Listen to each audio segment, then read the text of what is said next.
نه زه داسې نه وایم ګرانه وروره فردویه وروره، زه دا وایم چې دا د تاسو پاکستان ډېر وضعیت خرابه ده. وضعیت نه ټول کرداري شوي یو کرداري زموږ چې بچي نه، دا ټول پاکستان د سونی سی او خرڅ کوي بیا هم خرزانه خلاصېږي. څه به کوئ؟ سړی د ورکوټي کاروبار شروع کړي خو شرمېږي د پیما. زه به لکه د 2006 خبره زه به د کالج ته تلم لکه مکتب ته، نو ما هلته یو زموږ په کلي کې غریبان ډېرو په د پېښور کې فقیر کلي په جګړې نوم به کېدای شي تاسو اورېدلي وي که نه، د افغان کالونۍ سره لګېدلې وه د 400 روډ. نو مبین صاحب په هغه ټیم کې ما سره یو غریب سړی و، لکه زه به چې کالج ته تلم نو ما ته ویل چې یاره خورئ یم ماته ستاسې کاروبار به جوړ نه چې غریبي مې ده. نو په خدای که ما پلار څوک هم نه خو نو ما ورته دا ریاره نه ده اخر ګاډۍ چې کومه ده دا مې ورته پټه واخیسته په 15,000 روپۍ باندې. نه ستاسو د کاروبار پورې راځم که نه، نو چې وامې اخیسته نو ما ورته ویل چې بس ما له 500 ورځ راوړه، نور چې څو ګټې ده ستا ده ورسېدې که نه. خو یو څه وخت یې راته مطلب 50 راوړې په خیره کې راته ویل چې یاره والله ورانه مزدوري خو نه کېږي، دا خرګاډي څه وکړم. نو ما چې اوس خو زم نشم چلولی خو بس د ستا شوله ورسېدې که نه. دا په دې پورې شوه. ښه جنرال مومي چې دویمه خبره کوم دلته اکثر ماله وایي چې ته ورسره یو ورځ لایو راغلی وې تا ولې داسې یو مهمه خبره نه وه کړې. زه به لکه د یو مهمه خبره دا به نه تپوس کوم. جنرال موبین صاحب ماشاءالله وطن جوړ دی، وطن جوړیږي او ماشاءالله د زموږ د پاکستان نه مطلب د پښتونخوا نه خلک راځي اوس په افغانستان په کابل کې مزدوري کوي. لکه دا خلک ما وکتل والله دې وکړي چې دا وطن هم دغه شانتې جوړ شي او وران نه شي. مبین صاحب داسې نه شي کېدی که چېرته وطن خو هسې هم جوړ دی او جوړیږي، که چېرته د زنانو یا د جینکو په د مکتبونو باندې تاسو یو کار وکړئ داسې نه کېږي. وطن خو هسې هم الله دې نور هم جوړ کړي که نه، صرف د دې یو شي کمی دی پکې، ځکه هر سړی په تاسو دا نیوکه کوي په دولت باندې چې دا مکتب د شروع شي خیر دی. لکه صحیح ده کېدای شي دا خبره په تاسو به بده مو لګي یا په ډېرو خلکو باندې، خو هسې لکه دا یو سړی خپل سوچ دی که نه، آیا په دې به تاسو مشران داسې یو کار ونه کوي یا داسې یو میټینګ به ونه کوي چې دا کم د طالبانو کم غټ مشران دي چې یاره ما خو ته څه چې وطن دی الله تعالی جوړ کړي او جوړیږي. خو که چېرته په دې باندې داسې تاسو یو ورکوټه کار وکړئ، داسې په یو میټینګ کې یو کښېنئ پې داسې یو دا شی مخکې وړی نه شي چې دا مکتبونه بیا خلاص شي او دا وطن جوړ شي. ځکه چې اوس هسې مثال خبره کوم که چېرې په دې وطن کې اوس یو زنانه یو څوک بیمارېږي دا د پاکستان او هند ته ځي، او که چېرته زموږ د خورګانې په خپله هلته ښکلی تعلیم حاصل کړي ډاکټرانې شي نو دا به یو ښه خبره نه وي. هغه جنرال صاحب په دې تاسو صرف یو نظر واچوئ. بخښنه غواړم د دې سوال، خو لکه دا بس باید دا تپوس وکړو. یار دلته اکثر ماته ملګري وایي چې د مبین صاحب سره ته یو 2-3 ځلې لایو راغلی ته ولې دا تپوس ته نه کړې. نو ما چې والله زموږ د ذهن ته کله کله رانه شي که نه، نو زه به لکه د ملګرو په واسطه سره ستاسو نه یو تپوس یو ریکویسټ به ته وکړم، یو سوال به ته وکړم که چېرته تاسو دا کولی شئ نو خیر دی تاسو د خپلو مشرانو سره کښېنئ په دې باندې لږ کار شروع کړئ. نور خو د الله دې دا وطن جوړ کړي چې موږ هم راځو، هر سړی راځي. یو وخت په و چې د پېښور نه به جلال آباد له هغه د افریدو یو بسونه زموږ د تره زامنو بسونه به کوچونه به تلل که نه، مبین صاحب تاسو له پته وي د کارخانو نه به ډک شو په جلال آباد کې، جلال آباد نه پېښور له تلو. موږ وایو چې همغه شانتې جوړ شي بیا وطن والله دې جوړ کړي. بس دا ریکویسټ چې دی ته یو قسم له سوال کوم زموږ د پښتنو د افغانانو طرفه چې په دې باندې تاسو له کار شروع کړئ خیر دی. که زموږ د طرفه څه پیسې لګېږي سمنډه کېږي والله چې مالي لګېږي جاني لګېږي هر څنګه خبره وي که نه، په اتریش هېواد کې ژوند کومه 15 کاله مې وشول هر شي له سره تیار یو، درپسې ملاتړ هم کوو درپسې ولاړ هم یو. خو په دې باندې که کار کېږي نو په دې باندې کار وکړئ، قربان مو شم. بس او بل په ما باندې ګران ځکه په موږ خاص کر په پښتنو ته د عمران خان ډېر غټ فین او عمران خان په تا ډېر زیات ګران دی. نو مبین صاحب په دې لایو کې تا یو کیس درلېږم چې بس دا د عمران خان د طرفه واخله. مننه. دا پاکستان ستاسو ده؟ قربان دې شم دا خو بس داسې دو که نه. پاکستان تاریخ دا سره چې دا یې 2 ټوکرو نه جوړ شوی دا خو زه هر سړي له وایم. یوه ټوکړه چې کوم د پښتنو د خور نه جوړ شوی بله هند نه پوتې شوي دا خو لکه هر سړی به دا تاریخ مانی چې نه مانی دا خو جوتای به کوي. زه خو جوتي د مو دا خبره وکړه نه چې زه افغان یم زه پښتون یم که ته اوس مو په هر ځای کې اچوه بیا په تاسو فیصله رو، خو زه خو دا تقسیم نه کوم چې زه د یو ځای پښتون.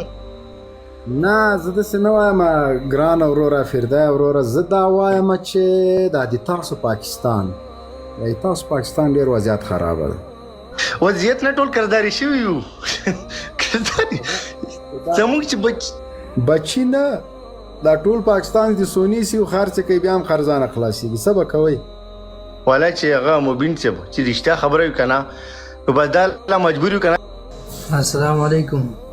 وعلیکم ستړی مه سې تواب صاحب یو کمنټ وکړه. سال فدا جوړې په خیر یم. جنرال صاحب څه غورې دي؟ غورې نسته.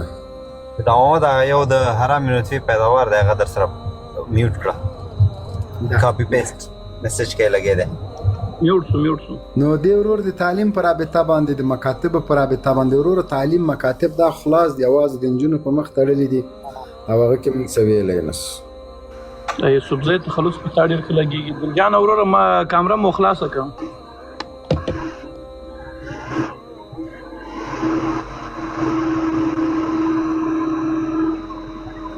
خو یاره خو انټرنیټ سم ځای کېږدي یا تاسې خپله یو سم ځای ځان انتخاب کوئ بیا راسئ دې کار نه کوي مایک دې نه بندېږي کامره خلاصه کړه یا مایک بند کړه. دا د مار مې چیرې ده تار مې خدای هغه ولسوال که لایف کې ناست دوه ورې راغی ولسوال صاحب یو کمنټ وکړه هلته په اپشن دې هم نسته کمنټ وکړه ولسوال صاحب راست هغه ابوالماس رزیل چیرې ده ابوالماس بیخي ورکې دا زه چا د موډریټر نه لرې کړی یم ته راولېږه دا بېرته دا آپشن جنرال صاحب اوس دستې درلېږم کېدای شي بل اکاونټ نه راغلی عجیبه خو لا دا ده زه دې ته حیران یم چې نن صادق خان پرونه بله ورځ امریکایان راغله نن صادق خان دا ولې دوی دومره مردګوان بې عقلان دي خو هلکه یو 15 ورځې بعد به راغلی اوس دا مسله سړه سوې وی یا ورځ خلیلزاد راغی په بله ورځ بیا صادق خان ځان راورسوه. جنرال صاحب د فلسطین کې ډېر مسلمانانو په شهادت ورسېدل ولا 50 ورته وکړه اسرائیلو ته که په مردارېږي خو دوی ښځه دی که نه مردارېږي نو څه به وکړو دا یې کنځا نه اخده چا نه پې مردارېږي نو څه پې وکړو نو زه کې څه کولی نه شي نو خو دغه وروستی حد ده نو خو بس دغه بعضې خلک دي چې وایي اوس که ورته ووایي ماته د ښه کنځا یې داسې نغده ورته وکړله جنرال صاحب اوس خبره په دې کې ده چې زموږ مسلمانان راجګېږي وایي دا سمه لار نه ده بل محترم صاحب به ویلې وایي فلسطیني وایو انسانیت کا مراعات کړي او اوس نن سبا داسې په شهادت رسېږي خو د ده له خولې نه یوه خبره د مراعات او د انسانیت راونوتله چې وایي چې اسرائیلي بایو بادارو کیا کر رہے څه به ووایم څه ویلی نه شي شیخ شیخه څوک راوخېږه شیخه که څوک یې در څه معلوم یې اف بی بی آی وروره ستړی مه سې. سلام علیکم سلام خدمت خودت فادا محمد عزیز تواب جناب جنرال صاحب سال نوتان تبریک باشه جور هستین جانتان جور است بخیر هستین جنرال صاحب جور هستی خودت خوش آمدی به جلسه ویانا جنرال صاحب بزرگوار جنرال صاحب چرا امشب چرت میزنه جنرال صاحب مبین خان چرت میزنی خودت امشب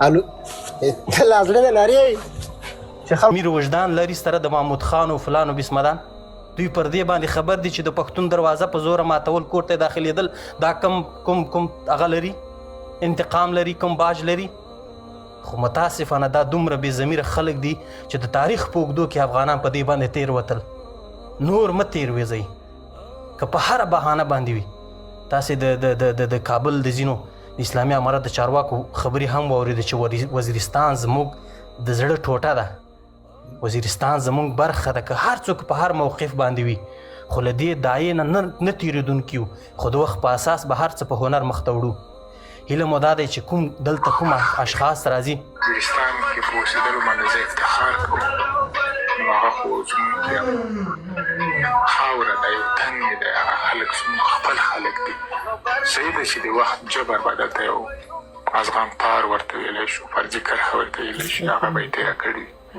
او موږ په تاریخي لحاظ باندې دغه خاوره هغه خلک زموږ څخه نه شي کېدلی مننه پاچا صاحب ګورئ دشمن په دغه سیمه باندې کوم میشت پښتانه چې د دې ځای څخه شړي دلته نور څوک درته ځای پر ځای کوي ښه فکر وکئ د دې دپاره یو نوې پالیسي پکار ده د دې سیمې ناامني دپاره دلته څوک غواړي زموږ تاسو پر ضد باندې ځای پر ځای کړي. د اسلامي امارت پر ضد هیڅ آپشن دوی نه لري.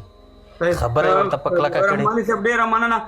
بس زه به تواو عبدالله صاحب ته ټیم ورکوم، فکر کوم چې د دې لمبر دی که د کم یو لمبر دی، د پښتونستان والا لمبر دی، نه پوهېږم. زما نمبر دی.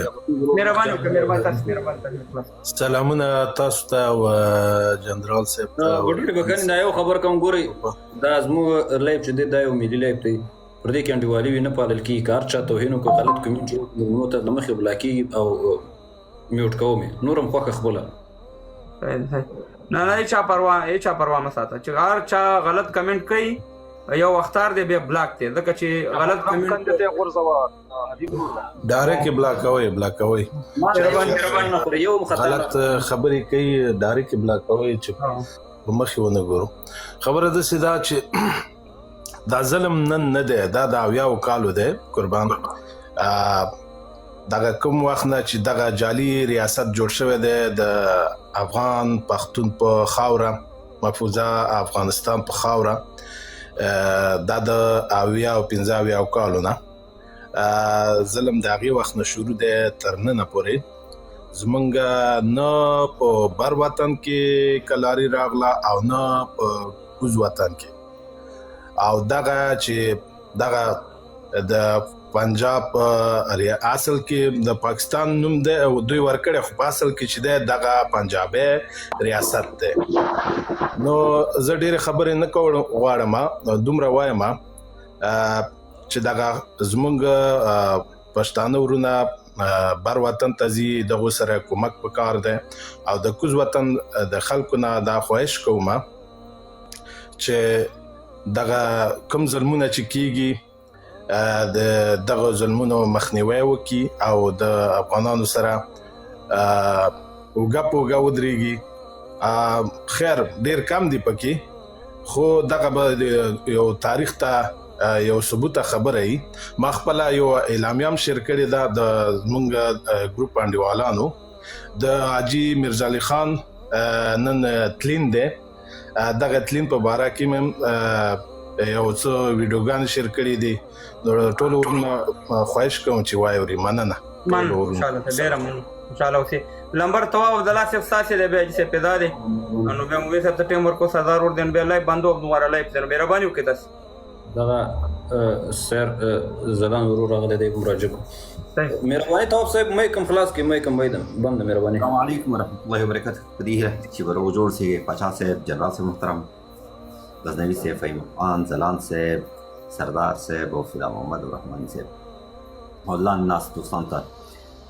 په هر حال اساسي موضوع فکر کوم هم د مهاجرینو په اړه باندې ده. تمام عبدالله صاحب چې بیا د خلکو ته چې کوم معلومات دی، پاکستان نوې منافقت چې هغه سرمایه‌دار افغانانو ته اعلان کړی چې $2 څوک ورکوي، دا خبره خو اوس همداسې روانه ده. په حکومت سب ته خو اعلان نه کوي. $2 څوک ورکوي له پاسپورټ یا شناختی کارت به جوړېږي لکه سرمایه‌دار خلکو دپاره. او بل ملولي صاحب اعلان کړی چې موږ د پاکستان ازادي په څه مطلب، لوی افغانستان که ځان د پښتونستان، دغه دوه موضوعونه خبره. مهرباني. ګورئ نه تنها دا چې $2 دی د غواړي وس دا خبرې کړې ده، هغه چې زما ستا د وطن سرمایه‌داران دي هغوی ته وخت د مخکې نه چې شناختي کارډونه هم ورکړي دي، پاسپورټونه هم ورته ورکړي دي. دا تا ته معلومه دي، ما ته معلومه دي چې هغوی ته ورکړي دي. هغوی په کراچۍ کې چې د فیکټرۍ نه لري، په پنجاب کې فیکټرۍ نه لري، په لاهور کې لري، په مقبوضه پښتونخوا کې لري. سرمایدار افغان ته هیڅ مشکل نشته دی. سرمایدار افغان ته پاکستان بیا د دې معافي دوستان باندې خفه کی پنجابیان ورته خپل لور هم په توفه کې ورکړي، لکه څنګه چې اف صدیقي امریکای ته ورکړل د پیسو په بدل کې.